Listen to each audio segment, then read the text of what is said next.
Olá, aluno, tudo bem? Seja bem-vindo a mais uma aula do nosso curso Aprenda a Investir na Bolsa de Valores. Nós vamos, a partir de agora, falar sobre a parte de abertura de capital, sobre o famoso processo de IPO. Então, a aula 4 vai ser totalmente dedicada a este assunto. A gente vai entender como as empresas abrem capital, por que elas abrem seu capital e como é que na prática acontece esse processo, quer dizer, como é que uma ação é criada e lançada dentro do mercado, vendida na Bolsa de Valores. Bom, eu coloquei nessa tela aqui as principais etapas. Claro que aqui não estão os detalhes, mas só para a gente ter uma noção aonde começa esse processo e por onde ele vai até terminar, até se encerrar na venda das ações dentro da Bolsa de Valores. Então a primeira parte, a primeira, digamos assim, missão que a empresa tem é avaliar a viabilidade disso. É tentar entender se realmente vale a pena abrir o capital, ou seja, será um bom negócio para a empresa? A empresa vai ganhar com isso? A empresa tem condições de usufruir bem desses recursos que serão obtidos da venda das ações para fazer bons investimentos, para obter mais resultados, para crescer, para ganhar mercado, para ganhar escala? Então essas perguntas precisam ser respondidas nesse ponto do processo. Para algumas empresas talvez não seja um bom negócio, para outras empresas ela vai chegar à conclusão que é um ótimo negócio. Veja, é uma nova modalidade de financiamento que a empresa possui, onde ela capta dinheiro dos investidores, que passarão a ser sócios dela, sem pagar juros. Diferente dela ir num banco, tomar dinheiro, ou então emitir debêntures para se capitalizar, onde ela deveria pagar juros. Então é muito bacana, muito interessante essa forma de captação para as empresas. A empresa vende as ações, coloca o dinheiro no seu caixa, e pode usar esse dinheiro para fazer investimentos sem ter que pagar juros para esse investidor e sem ter um compromisso, uma data certa de devolução. Afinal de contas, como nós vimos, quem compra ações se torna sócio da empresa, se torna dono dessa empresa. Então, primeiro ponto é analisar a viabilidade, ver se realmente vale a pena fazer o processo IPO. Segundo, é contratar uma auditoria externa independente. A empresa precisa ser auditada por uma grande companhia, uma empresa autorizada, uma companhia que seja autorizada de auditoria pela CVM para fazer esse processo. Então ela precisa ver todas as contas da empresa, os balanços, enfim, para ver se está tudo direitinho. Depois, a empresa vai contratar um coordenador líder, que a gente chama, que é uma instituição financeira que vai ser o intermediário dessa operação. O coordenador líder geralmente são grandes bancos de investimento, grandes corretoras, principalmente internacionais, que fazem esse processo, que já tem estruturas preparadas para atender essas demandas. O coordenador líder, por sua vez, ele vai contratar outras instituições para fazerem parte disso. Tá? Então ele vai contratar, por exemplo, as corretoras que vão vender as ações, as distribuidoras, os bancos e tal, tudo mais. Mas o coordenador, como o nome já diz, ele vai coordenar esse processo. É o coordenador líder que a gente chama. Depois você tem que adaptar os estatutos da empresa. Mesmo sendo a companhia de capital fechado, limitada ou uma SA de capital fechado, ela vai ter que passar por esse processo. Por quê? Porque a partir do momento que uma empresa abre seu capital, ela passa a ter uma nova identidade nesse sentido.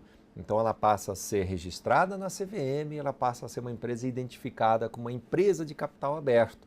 E como tal, ela precisa seguir uma série de exigências da própria CVM, das próprias instituições do mercado. Então tem que adaptar todo o contrato social, os estatutos, enfim, tudo vai mudar.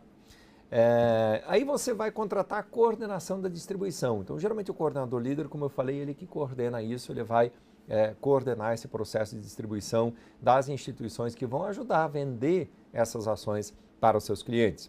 Faça uma assembleia, tem que fazer uma assembleia com os atuais acionistas, os sócios, os donos da empresa, para que seja aprovado isso em assembleia, esse lançamento de ações, o tamanho da oferta, o valor que será ofertado e tal, tudo mais. Todo mundo tem que estar de acordo. Nomeia-se um diretor de relações com investidores.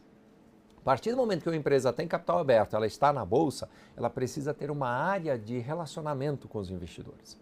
E esta área de relacionamento, ela é tocada por um diretor de relações com investidores.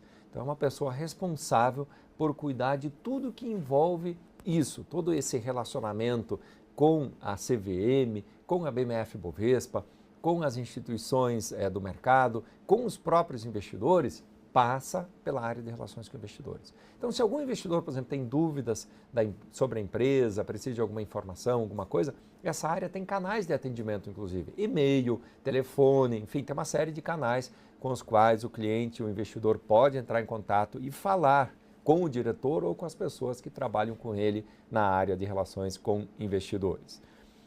Depois faz-se a criação de uma área de atendimento aos acionistas. Dentro da área de relações com investidores, falei do diretor, já antecipei esse assunto. Então é essa área que vai atender os acionistas a partir de agora.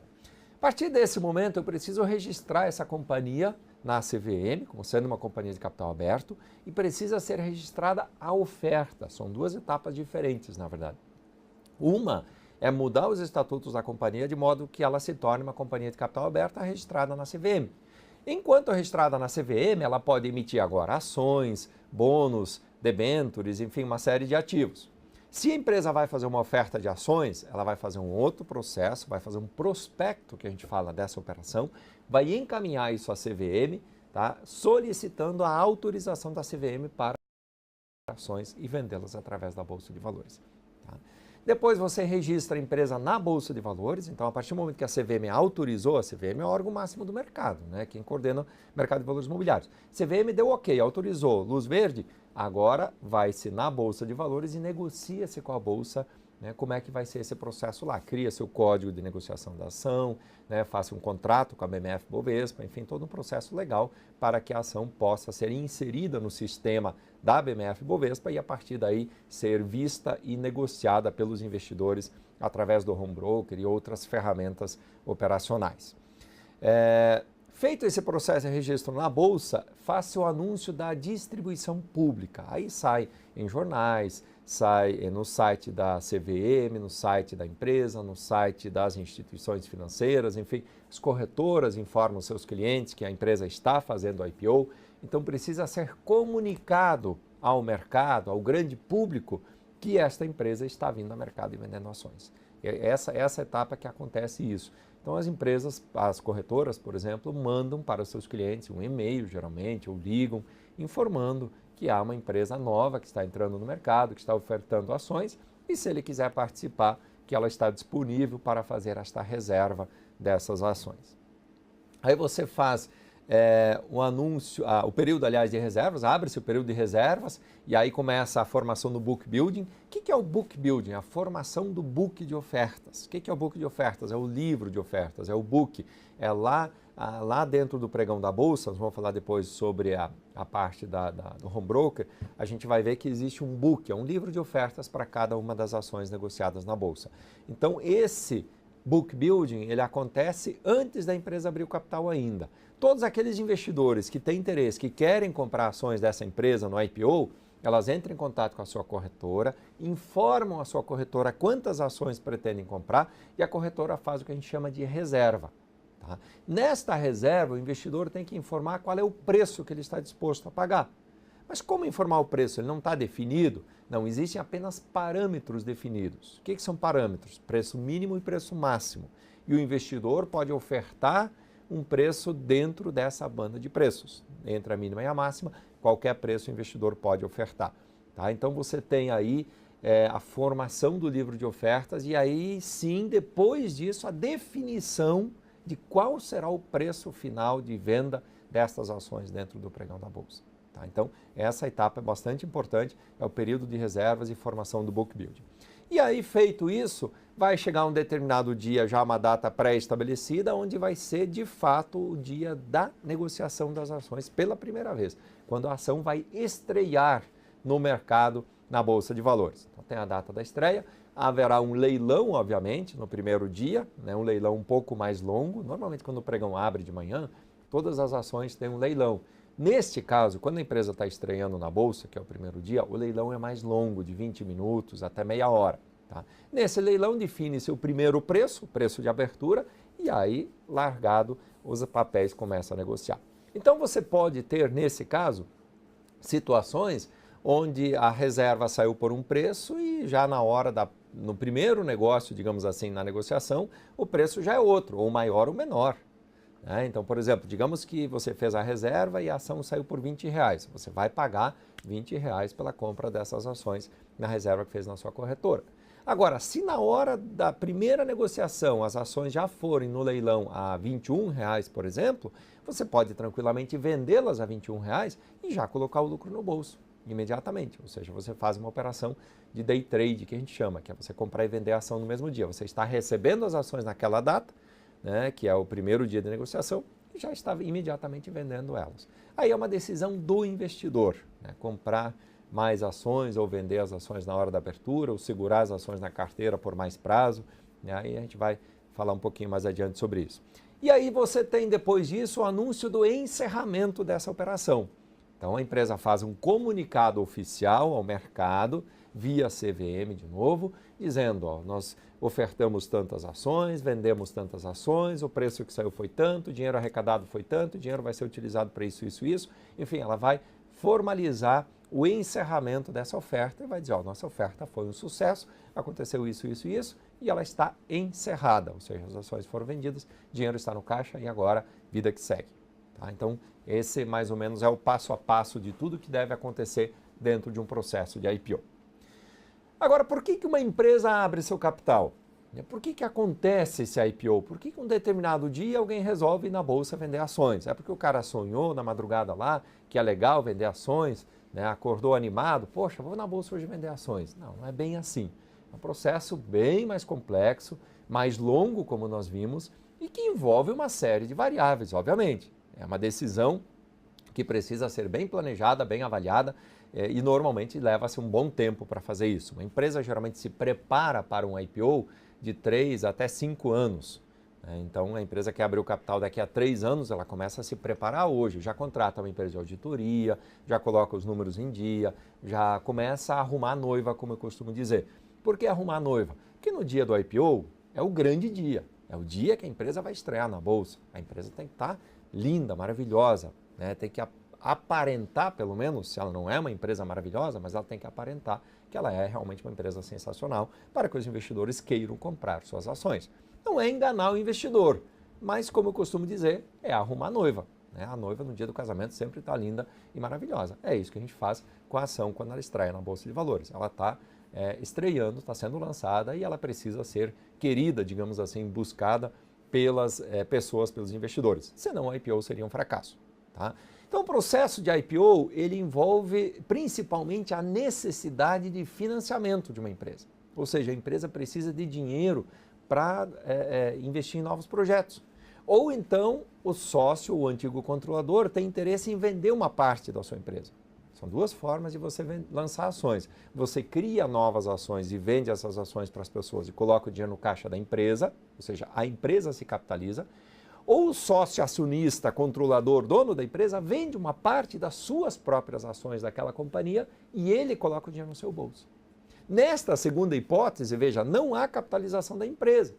Então, para a empresa não muda muita coisa, apenas ela troca, né, de sócio. Ou seja, eu tinha 100% da empresa, agora eu vendi 50% para vocês.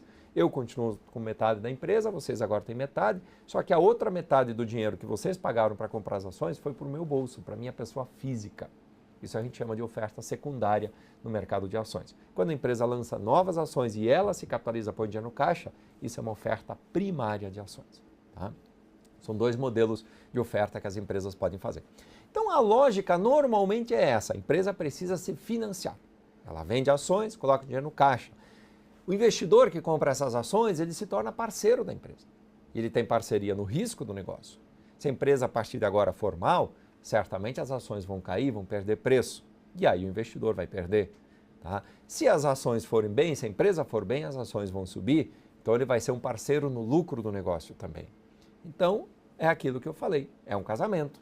Né? Você viu a noiva linda, maravilhosa, casou com ela e a partir de agora vai conviver com ela. Na alegria, na tristeza, as ações subindo, as ações caindo, você se tornou sócio dessa empresa. Só que um detalhe que eu costumo dizer que aqui é melhor que o casamento, porque é mais fácil desfazer do que um casamento. Sabe que desfazer um casamento é difícil, custa caro, dá incomodação, enfim, é um problema. Quem já passou por isso sabe bem como é que funciona. Agora, se desfazer das ações da companhia é muito mais fácil. Basta você acessar seu home broker, vai lá na Bolsa de Valores e vende as suas ações. Cara, não quero mais essas ações, cansei dessas ações, essa empresa não está crescendo, não está evoluindo, não está pagando bons dividendos e eu não quero mais, eu quero ser sócio agora de outra empresa. Você vai lá no seu computador, absolutamente online, num toque, vende as suas ações e compra ações de quaisquer outras companhias que estejam na Bolsa. Tá? Essa facilidade que a Bolsa nos oferece, principalmente hoje com sistemas informatizados como a gente tem, tudo é resolvido em questão de segundos através da internet. Tá bom? Então, resumindo essa historinha aqui, quem comprou essas ações agora é sócio da empresa e vai usufruir dos resultados que essa empresa vai trazer. Como funciona o mercado de ações? Esse quadro aqui, gente, eu acho muito bacana. Por que eu acho ele bacana? Porque ele mostra, de fato, a importância da Bolsa de Valores para o país, para a economia, para as empresas, quer dizer, para nós todos. A Bolsa ela é extremamente importante para uma economia de mercado como a nossa. Nesse mundo que nós vivemos hoje em dia, onde o capital é tão importante, é tão necessário para financiar os negócios, que as empresas precisam se alavancar de alguma maneira, essa é uma boa maneira da empresa se capitalizar, como eu falei antes, sem pagar juros, e poder faturar mais, crescer, lucrar, comprar outras empresas, enfim, realmente fazer o negócio crescer.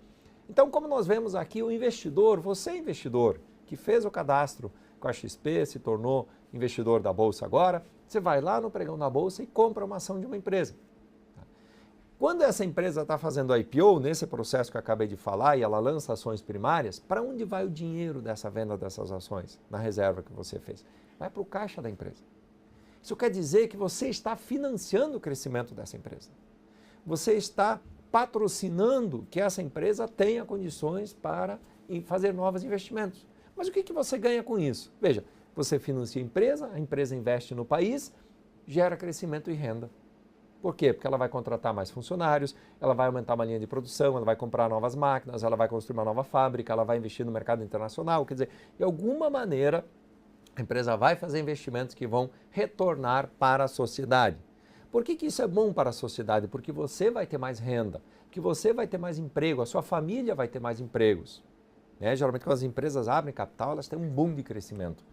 Elas acabam realmente conseguindo crescer rapidamente, em pouco tempo ter uma evolução bastante grande. A população tendo mais dinheiro, o que ela tende a fazer? Ela vai poupar uma parte desse dinheiro e vai investir. E vai comprar mais produtos, vai consumir mais. Se a população consome mais, o que ela vai fazer? Ela vai comprar produtos desta própria empresa e de outras empresas que estão na Bolsa. Se essa empresa vende mais agora, quer dizer, mais pessoas compram os seus produtos, ela lucra mais, não lucra? Pois é, uma parte desse lucro vai ser distribuído para você. Então, de certa forma, o dinheiro, o seu investimento, vai voltar para você mesmo.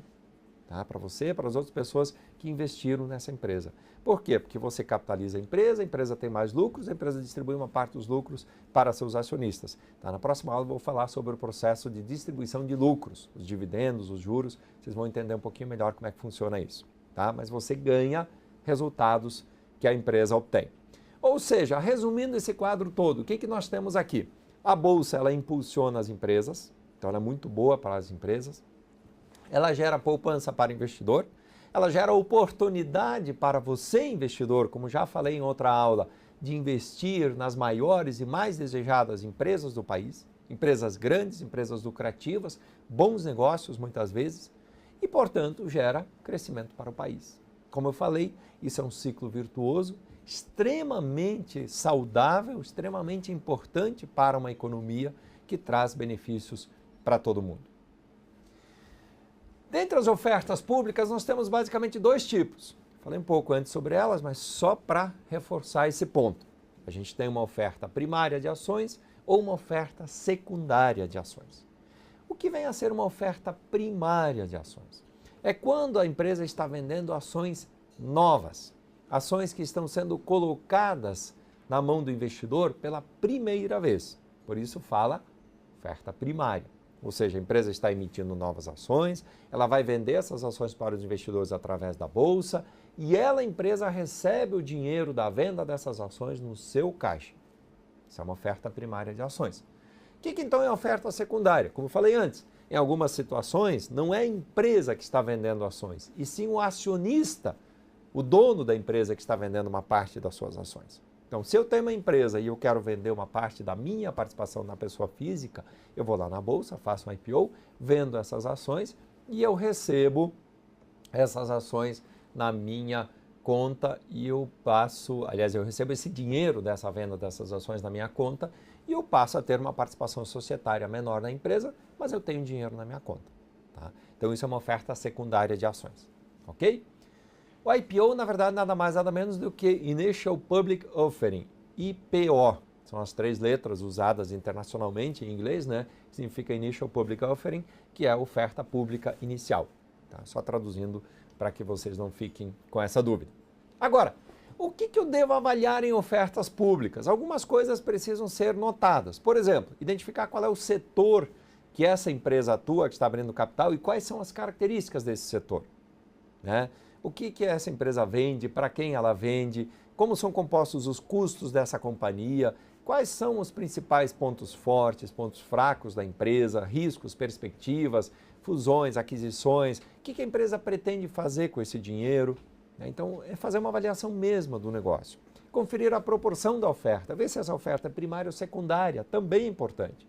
Veja, não é que você não deva comprar as ações de uma oferta secundária, mas uma oferta secundária não capitaliza a empresa. Uma oferta secundária capitaliza o sócio da empresa. Então, ofertas primárias, sob o ponto de vista do investidor que está comprando as ações, são bem mais interessantes. Tá? São bem mais interessantes. A empresa vai ter mais fôlego para fazer novos investimentos se ela fizer uma oferta primária. Outra coisa, verificar qual é o nível de governança que a empresa está sendo listada. Lembra que falamos na outra aula? A empresa pode entrar no mercado tradicional, nível 1, nível 2, novo mercado, Bovespa+. São 5 níveis diferentes. Aonde a empresa está se inserindo? Ela tem boa governança? Ela já está estreando no mercado, no novo mercado? Ou ela não tem uma boa governança? Essa empresa não está muito preocupada com isso, o que não é um bom sinal. Então também precisa ser avaliado. Se ela está num nível alto, quanto maior melhor, novo mercado, por exemplo, é o melhor dos mundos. Comparar os múltiplos da empresa também é importante. O que são múltiplos? Avaliar os números da empresa, avaliação de receitas, de lucros e custos, de endividamento, crescimento dos ativos, dos passivos, quer dizer, como é que a empresa vem se comportando. E é bom sempre pegar vários balanços para você poder olhar comparativamente, ou seja, aonde a empresa estava e para onde essa empresa está indo. Tá? Eu digo muitas vezes que tem hora que é mais importante do que saber aonde você está, é para onde você está indo. Ou seja, eu posso estar mal hoje, eu posso não estar na situação mais confortável neste momento, mas eu estou indo em direção a uma situação confortável. Isso é importante sob a ótica do investidor. Agora, a empresa estar bem hoje e de repente está indo para um caminho ruim, isso não é interessante. Então, avalie sempre da onde a empresa está vindo e para onde, principalmente, ela está indo. Tá? Qual é o futuro dela? Ver se é uma empresa nova que está estreando, né? Um setor que está estreando nesse mercado ou não. Às vezes tem setores que ainda não têm empresas listadas, pelo menos muito parecidas, aí fica aquela dúvida, será que, né? Como o mercado vai reagir a essa empresa? Então, se a empresa já tem outros pares sendo negociados no mercado, fica mais fácil. Ah, uma empresa do segmento educacional. Poxa, já tem grandes universidades negociadas na Bolsa, então você já tem um parâmetro de como o mercado aceita esse tipo de papel. Ah, uma empresa do setor imobiliário. Será que é um bom momento para o setor imobiliário? Será que não é? Enfim, aí você precisa questionar se esse setor já está no mercado, como ele tem sido o desempenho dele, que provavelmente essa empresa também deverá ter um desempenho parecido. Então, quando a empresa lança ações no mercado, o que ela faz? Ela chama novos sócios, ela faz uma capitalização. Então, você tem os sócios iniciais, que tem uma empresa, que tem ações. Tá? A partir do momento que você abre o capital, você chama novos sócios que vão aportar mais capital, vão receber ações em troca. A empresa que era pequenininha agora cresce, se torna muito mais forte, né, maior. E a empresa que antes tinha um lucro pequeno, agora passa a ter um lucro grande. Ou seja, sob a ótica de quem está vendendo ações, a lógica é essa. É melhor ser sócio de uma grande empresa do que ser controlador, do que ser o único dono de uma pequena empresa. Essa é a lógica. Às vezes os alunos me perguntam, professor, mas qual é a vantagem para alguém abrir capital? Poxa, a empresa é minha, por que eu vou vender ações na bolsa para dividir o lucro depois com os outros acionistas? É melhor dividir um bolo grande, né, um lucro grande, do que ficar sozinho com um lucro pequeno. Então essa é a lógica que a gente segue aqui. No mercado secundário, como nós falamos, o que a gente tem? Mercado primário e secundário, você tem o mercado primário. Por exemplo, uma compra de um carro. Você vai lá na concessionária e compra um carro zero. Você está comprando o carro da fábrica. Isso é mercado primário, ou seja, esse carro nunca foi negociado. Agora, aquele carro que você comprou da concessionária, agora você vende para uma outra pessoa, o que acontece com esse carro? Esse carro agora está no mercado secundário. Então, você comprou o carro no mercado primário, direto, um carro zero, e agora você revende ele para um amigo, para um conhecido, para um colega seu, transacionando no mercado secundário. Veja, a indústria não tem mais nada a ver com isso, ela não ganha nem perde dinheiro se você vender esse carro lá à frente. Com as empresas acontece a mesma coisa. Quando a empresa lança a sua ação, mercado primário, você está comprando essa ação, né, pela primeira vez, ela está sendo lançada na bolsa. Num segundo momento, quando você vai lá no pregão da bolsa e revende esta ação para qualquer investidor que está lá, você está negociando no mercado secundário. A empresa já não tem mais nada a ver com isso. A empresa não ganha nem perde dinheiro quando você compra e vende ações no mercado secundário. Tá? Essa é a lógica de mercado primário e secundário. Bom, mas como eu posso participar disso? Ou seja, poxa, Silvio, gostei dessa ideia de IPO. Vale a pena entrar? Às vezes vale muito a pena, às vezes não vale. A questão é, como saber antes? Normalmente é uma incógnita. É difícil saber qual empresa vai ter um bom desempenho no IPO, qual não. Às vezes tem algumas assim que a gente meio que vai na certa, tipo, poxa, é um bom setor, é uma boa empresa, a bolsa está subindo, o mercado está animado e tal, tudo mais. A procura pelas ações tende a ser grande, então as ações vão subir. Então a gente vai meio que nessa lógica e muitas vezes dá certo. Mas às vezes, mesmo com essa expectativa toda, as ações abrem caindo. Então é uma dúvida. Mas o primeiro ponto, para participar do IPO, preciso ter um cadastro na corretora. Se você não é cliente ainda, vai fazer seu cadastro e vai começar a operar através desse cadastro. Segundo ponto é transferir o dinheiro para essa corretora. E o terceiro é definir uma estratégia. Essa estratégia pode ser de especulação, né? Você pode flipar, como a gente chama, isso é uma flipagem. O que é a flipagem? É você fazer a reserva das ações junto à sua corretora e no primeiro dia da negociação dessas ações na bolsa, já vendê-las. Você faz um day trade, você está flipando, como a gente chama. Tá? Esse indivíduo que faz isso na bolsa a gente chama de flipper, porque ele entra e sai do papel rapidamente, imediatamente, né, aproveitando uma possível eventual alta no dia do lançamento. E a segunda hipótese é você fazer de fato um investimento, você acreditar no negócio, acreditar na empresa e investir no longo prazo. Não, eu entrei nesse IPO, que eu sei que essa empresa é boa, que ela vai crescer, que ela vai ter bons lucros e essas ações vão se valorizar. Então eu compro as ações na IPO e fico com elas em carteira, encarteirar os papéis, como a gente costuma dizer, numa estratégia aí buy and hold, né? Uma estratégia de longo prazo. Para encerrar esse assunto, eu trouxe aqui uma tela que tem alguns exemplos de algumas empresas que abriram capital nos últimos anos, de 2011 aí até 2014, só para vocês terem uma referência. E o que eu quero chamar a atenção de vocês, que eu fiz esse levantamento aqui até 2014, não importa que já tenha acontecido algum tempo atrás, o que importa é o seguinte, vocês vão perceber que eu coloquei duas colunas aqui, tá? Flipagem percentual, ou seja, quanto esta ação subiu no primeiro dia, para quem flipou, quanto ganhou ou perdeu, tá? E a última coluna, que é maio de 2014, é onde eu terminei meu estudo. Então, entre 2011 e 2014, teve esse desempenho. Então, vocês percebem ali que algumas empresas tiveram um bom IPO e depois continuaram tendo a valorização das ações. Outras empresas não tiveram um bom IPO, mas tiveram valorização na sequência.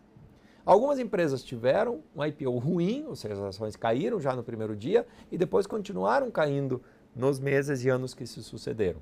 Então, tudo depende da empresa, depende do negócio. Claro que nesse período aqui a Bolsa não teve um bom desempenho, né? Vocês sabem disso. O mercado nos últimos anos aí acabou não ajudando e a maior parte das ações caiu e obviamente as empresas novas também não escaparam disso. Mas olha só alguns exemplos que chamam a atenção. O primeiro exemplo dessa lista é da Arezzo. A Arezzo, que é uma grande rede de varejo que vocês conhecem, tá? Ela teve 11,5% de alta já no primeiro dia, ou seja, quem flipou ganhou um bom dinheiro. Mas quem ficou comprado nela também ganhou um bom dinheiro. Por quê? Porque até maio de 2014 ela tinha subido 43%. Né? Então veja que a empresa, tanto na abertura foi bem, depois foi bem. A Sonai Sierra, por exemplo, ela teve uma queda de 1,4% no IPO e depois caiu mais 2,5%. Ficou ali meio que na estabilidade. A International Mittal, por exemplo, ela caiu 0,4% só na abertura, mas rendeu 34% na sequência. Agora, olha, Tickets for Fun, por exemplo, ela abriu o capital em abril de 2011, na abertura no dia praticamente fechou no 0 a 0, ou seja, o preço do IPO, só que na sequência ela caiu 68% praticamente nos meses que se sucederam. Então isso pode acontecer. Diferente, por exemplo, da Abril Educação, que está logo abaixo, que abriu com queda de 6,5% no dia do IPO e na sequência subiu 67%. Então veja que cada caso é um caso, cada situação é uma situação. Teve Banco do Brasil Seguridade, que foi muito mal a IPO, a ação caiu quase 7% no primeiro dia, né, e depois subiu, aliás, foi uma das ações de destaque aí nos últimos anos dentro da Bolsa de Valores, estreou muito bem BB Seguridade em 2013 na Bolsa. No dia do IPO foi mal, né, mas depois na sequência se recuperou e teve uma alta super interessante nos primeiros anos. Smiles também estreou bem, né, abriu com mais de 4 de alta já e já tinha subido 97% aí praticamente um ano depois do IPO. Né? Então praticamente, veja, dobrou o valor de investimento do investidor que aplicou, né, em praticamente um ano. Então veja que são exemplos só para... Tem vários outros que aparecem nessa tela aí, que estão no material de vocês também, né, mas só citei alguns que eu achei relevantes, que mostram um pouco desse, digamos assim, sobe e desce dos papéis, dessa caixinha de surpresas, de certa forma, que é o IPO. A tendência é que seja um bom negócio. Normalmente as empresas têm um desempenho satisfatório, né, nos primeiros meses, aí, quando elas abrem seu capital, mas nem sempre. Às vezes também a gente já teve situações, como nós vimos aqui mesmo, né, de empresas não tendo um bom desempenho nesse sentido. Tá bom? Bom, espero que vocês tenham gostado dessa aula. Aqui nós falamos sobre processo de IPO, né, tudo que envolve a abertura de capital de uma empresa, e eu volto na sequência falando então sobre participação nos resultados dessas companhias. Vamos falar sobre lucros, sobre ganhos, sobre dividendos, tá bom? Valeu, até mais!